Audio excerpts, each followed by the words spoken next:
Ito yung ulam na malakas sa kanin. Ang bango guys, yung bawang ba? Sarap. Tara po, kain na tayo. Hello po, magandang buhay. Tara po, magluto tayo ng ulam.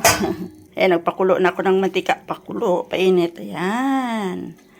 Luluto tayo ng may version ng adobong matanda. O, di ba? Ayan.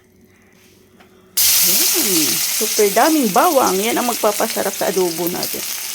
Bawang lang.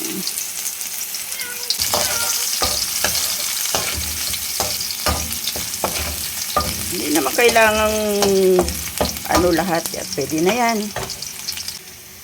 Pinakuluan ko na po ito kanina. Ayan, para mawala yung mga unwanted na mga Sama-sama lang yan. Tapos, lagyan natin ng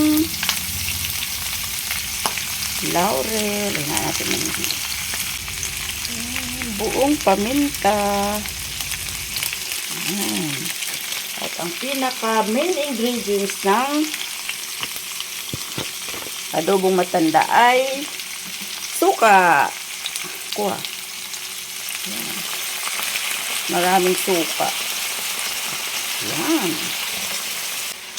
Yan. Maraming asin din. Ping, ping, ping. Ayan na siya. Ayan natin siyang kumulo.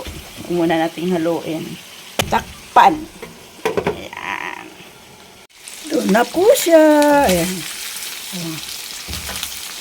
Yan ang version ko ng adobong matanda. Medyo pa mantikain pa natin guys ng konti, yung papulahin pa natin. Yan lang po yan. Masarap po yan. Kaso lang, ito yung ulam na malakas sa kanin. Papulahin lang natin ng konti. Goods na yan. Ito na po siya. Tara po, kain na tayo. Yum, yum, yum. Ang bango guys. Yung bawang ba?